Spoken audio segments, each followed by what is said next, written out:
Good morning, everyone. Thanks for joining us again for our last webinar for this academic year.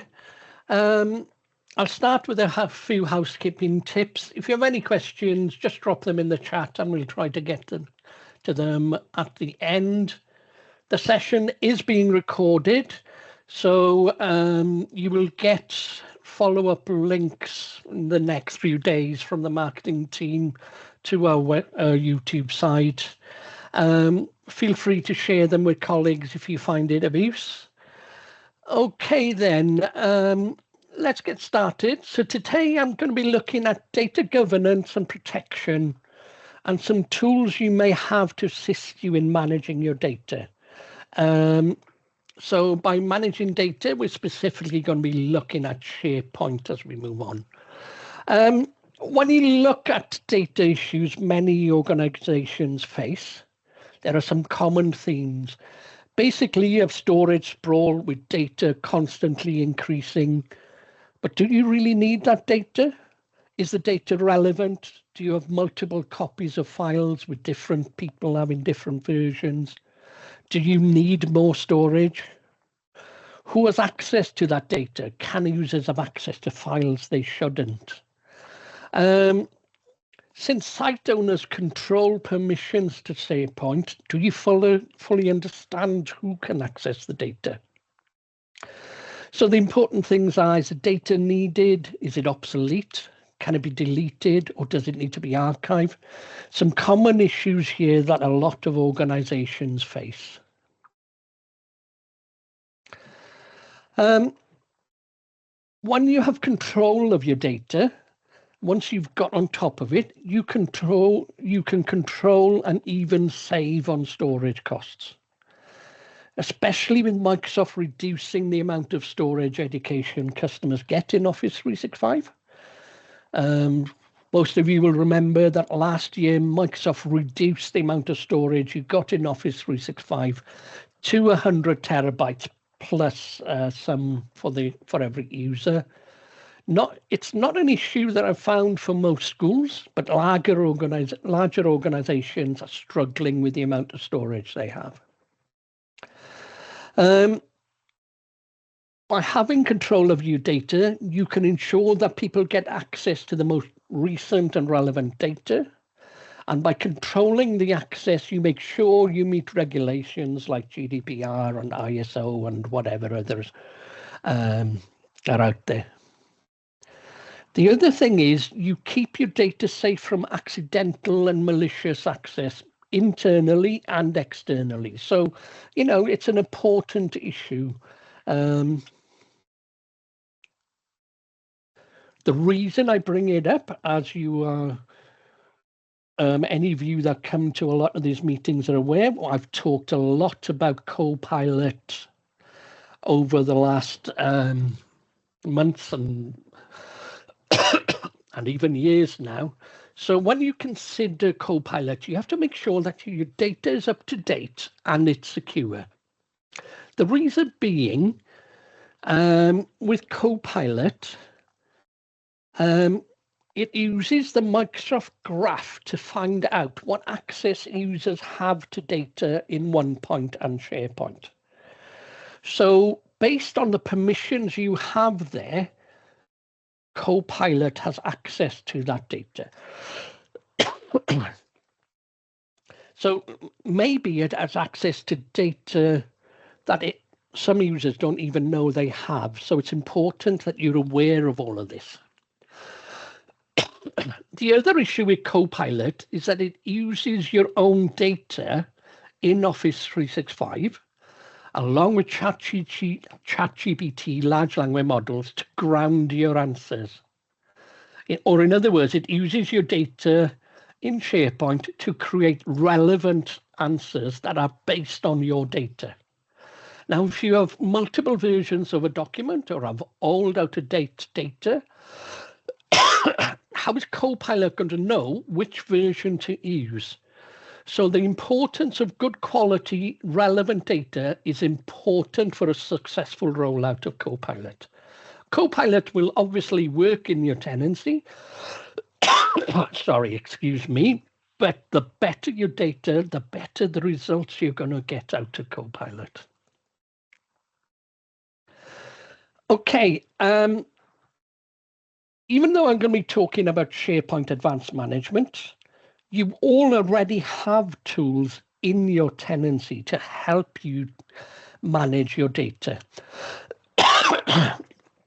The exact features you have vary between A3 and A5. You can see from the link that Mark has shared with you there what the differences are between the two, but you all have access to these tools. So the first one, sensitivity labels, very important and very powerful.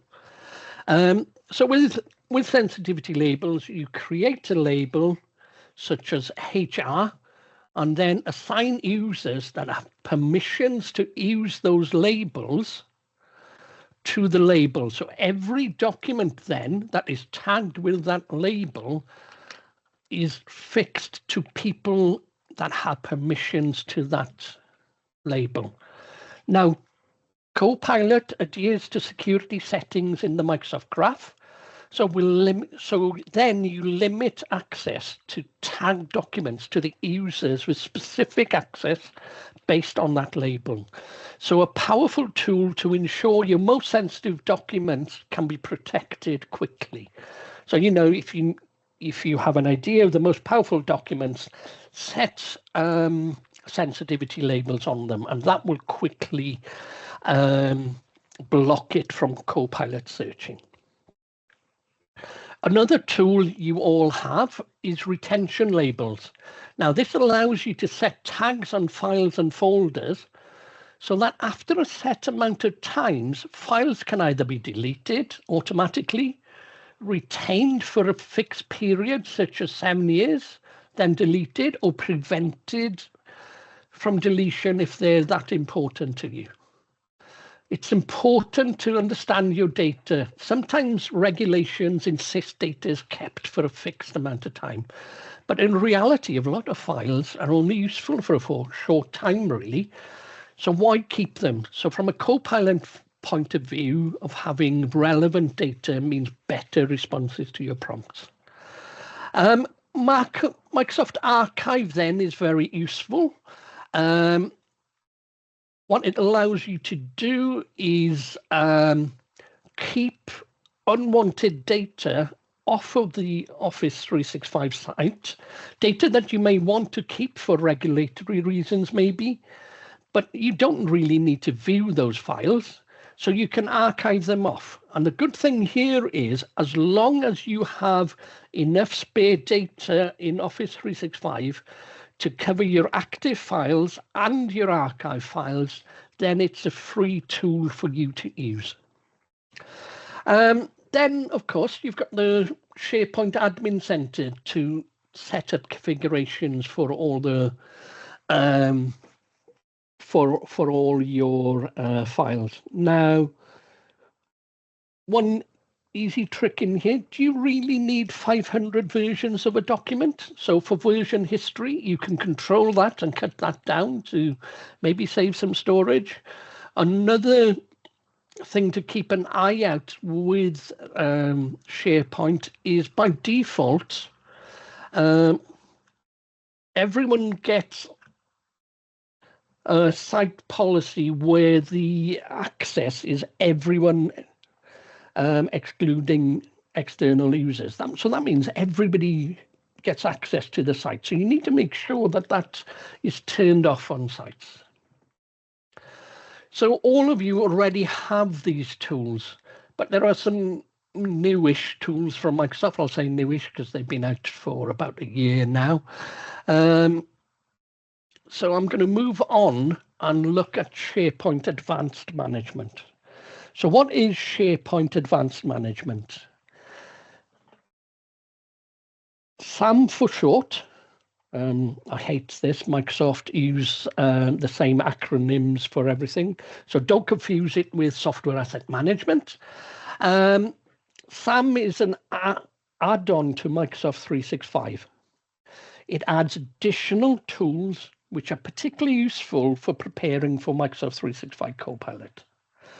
It gives better visibility and transparency into site activities and into things like oversharing with that tag, with that permission to the site for everyone. You can look at who's got that and maybe control then access to sites. And it's got tools that are especially useful for Copilot for decluttering data sources, restricting sensitive content. The good news here is if you have a Microsoft 365 Copilot license, you should already have this functionality in your tenancy.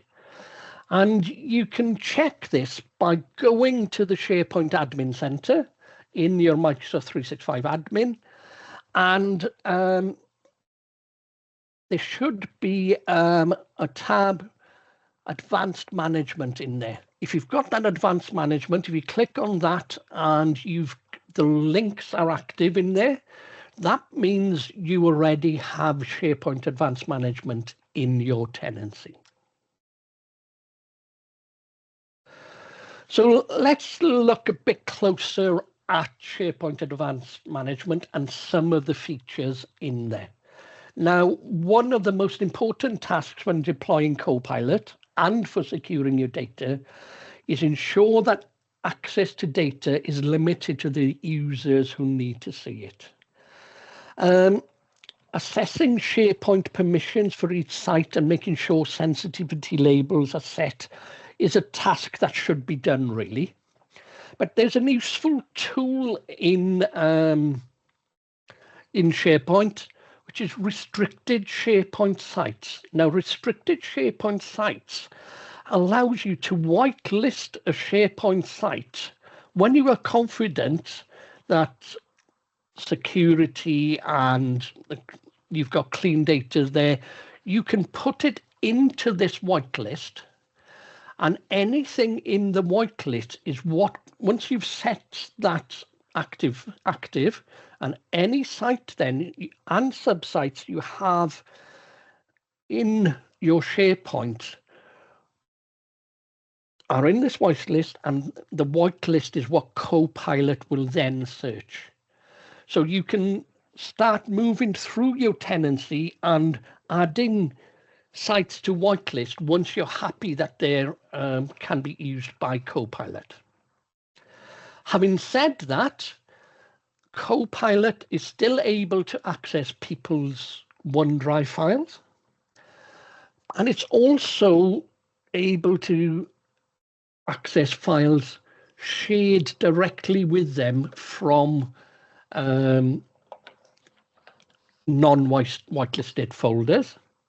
And also they can see frequently accessed files. So if they've been using Copilot for a while and using the same file day in, day out, they will still get access to that. So it doesn't totally block it, but it gives you a good way to get a bit more confidence about what is being shared by Copilot.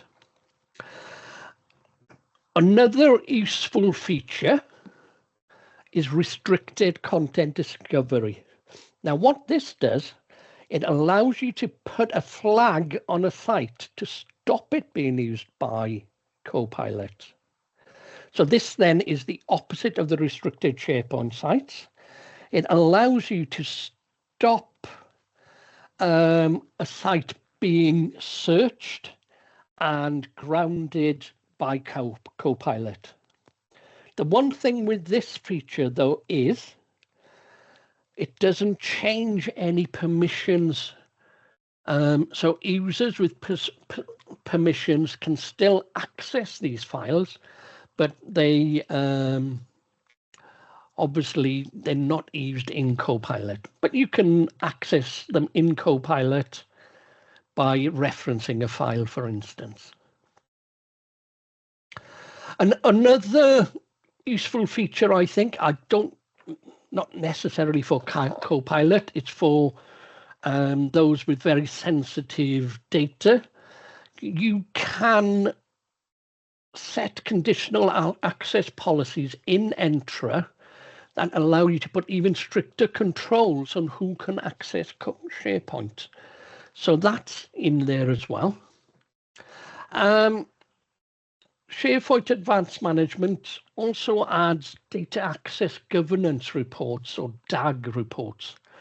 These allow you to report on things like sites shared with everyone, which we've already discussed. It'll report on any sharing links that are from sites. It reports on sensitivity labels and permission states for sites and files. So when you're actually going through and checking your sites, these reports are going to be very useful for you in getting the information and changing permissions and things if needed. So you get a lot more visibility into your tools and the ability to restrict what Copilot does. Using sensitive content. There are also tools in there to try and limit data sprawl. First of all, there's the inactive sites policy, so you can set up a policy, and the policy runs once a month, and it tells you if any sites have been used in the last month. And it keeps running that report, and then you get a view of any sites that nobody's really using. So you can then go to the site owner and find out, do you really need it? Does it need to be there? Can you delete it? Can you archive the data off if they need it? So useful in keeping control on the amount of data you've got there. You have change history reports. Now, this is more for the governance of SharePoint, but you can see what's being done on the sites. You can audit and see if anybody's changing permission on there, what's happening on there. So useful reports there. You also get AI insights based on SharePoint reporting. So what the AI insights do, they have a look at all the reports and try and bring out insights that will help you in keeping your data compliant. So it will give you ideas of where to look at and what policies you might need to run or set up to actually get your data into a better place. So that's some of the main features in software asset management. There's a lot more in there, but I thought I'd try and take out some of the more relevant features in there to get you not only up and running with Copilot, but to help you with your compliance as well. So if you want more information on pricing for software asset management, not software asset management, excuse me, SharePoint Advanced Management, or for Copilot itself, get in touch with your account managers and they'll be more than happy to assist you with that. So finally then, on the issue of, I'll get it right this time, SharePoint Advanced Management, the licensing itself, it's fairly straightforward. You can go to your account managers and they'll give you a per user price for software asset management. For SharePoint Advanced Management, apologies again. So it's a per user license, but you need to buy it site-wide. The good news is, if you have already purchased Microsoft 365 Copilot, the features have been placed into your tenancy. So then there's no cost on for SAM, because the features are, included as part of Microsoft 365 Copilot. The other good thing is you don't have to get it for everyone to use it if you've got Copilot. A final thought then is there are other tools available, third-party tools available, to assist you in reducing your SharePoint storage and helping with compliance. If you'd rather use third-party tools rather than Microsoft, because sometimes they're easier to use, let us know. We have tools from people like Eifion, where they have solutions to help with this, maybe a bit more comprehensive than what you've got in Microsoft. And this third-party approach, if you're interested in that, let us know. And your account managers can arrange trials for you for things like Eifion. Okay, that's me for now. I'm going to pass over to Mark quickly. Perfect. Thanks, Eifion. Just dropping in a quick link in the chat. So I know we've mentioned this a few times, but just another reminder that our audiovisual and hardware shop is live. It is available to go into now and browse through all our products. So you can find things like interactive boards, cameras, microphones, speakers, sort of meeting bar, meeting space solutions, then down to end user devices and peripherals, so laptops, tablets, headsets, that kind of thing. So work from home solutions. So that's all on there. And we do offer services around that as well. So we will sit with you to gather your requirements, help you design solutions, through to installation and training and adoption support then as well. So please get in touch if that's something you are interested. And like I said, the link is in the chat there as well. And then finally, just to end, so the next webinar, we won't be doing one in August because of the summer holidays. So the next webinar will be coming up on the 17th of September. We'll get a link sent out to you very soon to register for that. So we'll probably drop it in the follow-up email with a recording link. So we'll get everything over to you there. And the topic then is to be confirmed. So we'll provide more details then when we've got them.